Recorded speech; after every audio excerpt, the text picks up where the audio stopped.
Ich erinnere jetzt dort, ja, es ist ein uralter Stall, eine uralte Käserei, aber wirklich schön. Und es sind ja nicht alle Kühe in einem Stall, sondern es sind noch mehrere. Ja, genau, Mehrere es sind Ställe. verschiedene Ställe, die eigentlich wie dann pro Bauer fast zugeteilt ist. Und die Kühe wissen dann eigentlich immer, in welchen Stall das geht. Ja.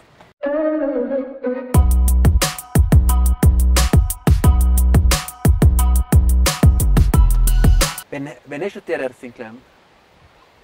Mittlerweile ist es 10 Jahre her, als ich das gelernt habe. Wie hat sich in den letzten 10 Jahren die Tiergesundheit verändert?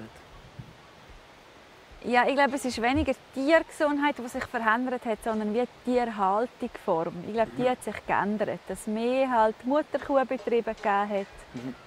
Vielleicht weniger, vor allem im Berggebiet, weniger Milchviehbetriebe. Ich glaube, das ist so die grösste Veränderung, die es gegeben hat. In diesem Bereich.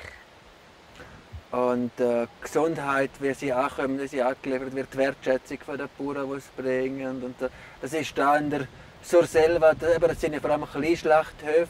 Genau. Oder Kleinbetriebe, die du kontrollieren kannst. Ja. Das ist...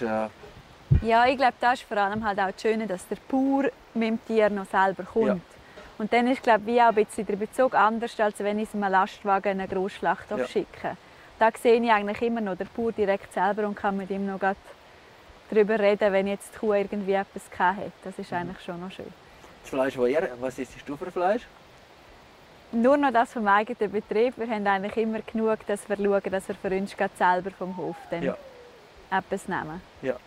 Dann weißt du, wie es mit dir gegangen ist, genau. wie es geschlachtet worden ist, genau. wie es weitergegangen ist. Ja. Wenn wir jetzt voranschauen, wie alt ist dein ältester Bub? 6? 6 genau. Jahre? Ja. Und die kleinste ist 2? 3? Ja, das Mädchen ist 3, ja. 3? Genau. Jetzt geht das 12 Jahre, dann ist der Grösste, wird er 18, wird er volljährig. Wie wird er sich mit seiner Familie ernähren? Was wird?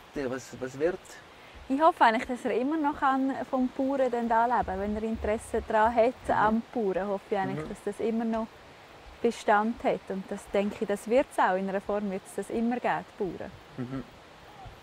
Das, glaube ich, wäre das Schönste, wenn er wie auch noch könnte in der Region, was er auch immer möchte, aber dass man wie in der Region noch eigentlich vom Bauern leben kann.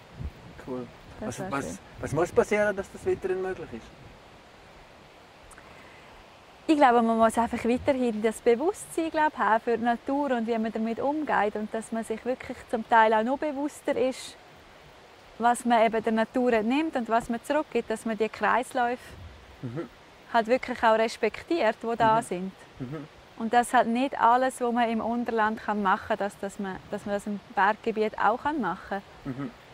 Ich glaube, so die Wertschätzung vom Berggebiet und der Bauern, die da noch eigentlich ihr Einkommen erwirtschaften, ich glaube, das ist wichtig für auch in Zukunft da